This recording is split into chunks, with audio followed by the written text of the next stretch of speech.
Congress B Naresh Kumar ಅಂತೇಳಿ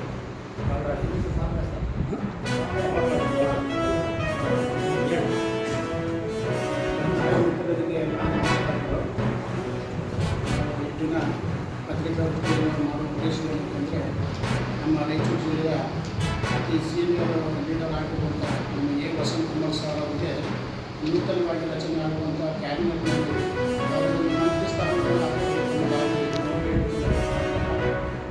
ಸುಮಾರು ವರ್ಷಗಳಿಂದ ಕಾಂಗ್ರೆಸ್ ಸೇವೆಗೆ ಅವರು ಸಲ್ಲಿಸಿರುವಂಥ ಸೇವೆಯನ್ನು ಪರಿಗಣಿಸಿ ಅವರ ತಂದೆ ಆರ್ ಆಂಜನೇಯರು ಅವರು ಸೇವೆಯನ್ನು ಪರಿಗಣಿಸಿ ಮತ್ತು ವಸಂತ್ ಕುಮಾರ್ ಅವರ ಸೇವೆಯನ್ನು ಕಾಂಗ್ರೆಸ್ ಸರ್ಕಾರದ ಈಗಿರುವಂಥ ಕಾಂಗ್ರೆಸ್ ಸರ್ಕಾರ ಪರಿಗಣಿಸಿ ಈ ನೂತನ ಮಂತ್ರಿಮಂಡಲ ರಚನೆಯಲ್ಲಿ ಅವರಿಗೆ ಸ್ಥಾನವನ್ನು ಮಂತ್ರಿ ಸ್ಥಾನವನ್ನು ಜಿಲ್ಲೆಯ ಉಸ್ತುವಾರಿ ಸಚಿವರನ್ನಾಗಿ ಮಾಡಬೇಕೆಂಬುದಾಗಿ ನಮ್ಮ ಆಗ್ರಹ ಮತ್ತು ಬೇಡಿಕೆಯಾಗಿರುತ್ತದೆ.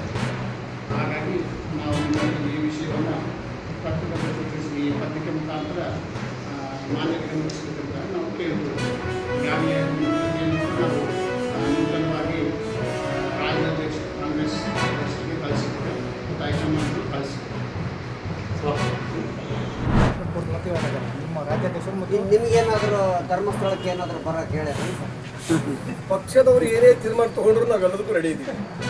ಈಗಾಗಲೇ ಮೈಸೂರು ಪತ್ರಿಕೆಯಲ್ಲಿ ನನ್ನ ಹೆಸರು ಪ್ರಕಟ ಆಗಿದೆ ಅಂತಕ್ಕಂಥದ್ದು ಕೇಳಿದ್ದೀನಿ. ಅದು ನಿಮ್ಮ ಗಮನದಲ್ಲಿ, ಯಾಕಂದರೆ ಅವರು ಅಂದಾಜು ಮೇಲೆಗಳಲ್ಲೇ ಮಾಡ್ತಿರ್ತಕ್ಕಂಥದ್ದು.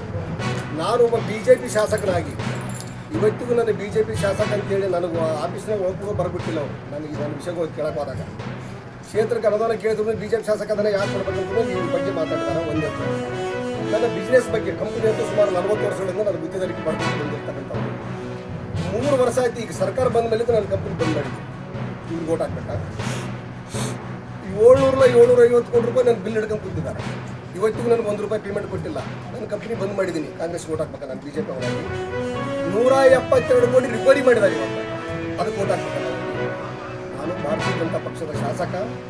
ನನ್ನಲ್ಲಿ ಇರ್ತಕ್ಕಂಥದ್ದು ಈ ಪಕ್ಷದ ಅಭಿಮಾನ, ದೇಶದ ಅಭಿಮಾನ, ನನ್ನ ಪಕ್ಷ ಏನು ಇವತ್ತು ನನಗೆ ಕೊಟ್ಟಿದೆ ಸ್ಥಾನಮಾನ, ಆ ಗೌರವದಿಂದ ಆ ತಾಯಿ ಸಮಾನದಲ್ಲಿ ನೋಡ್ಕೊಳ್ತಕ್ಕಂಥವ್ರು ನಾವು.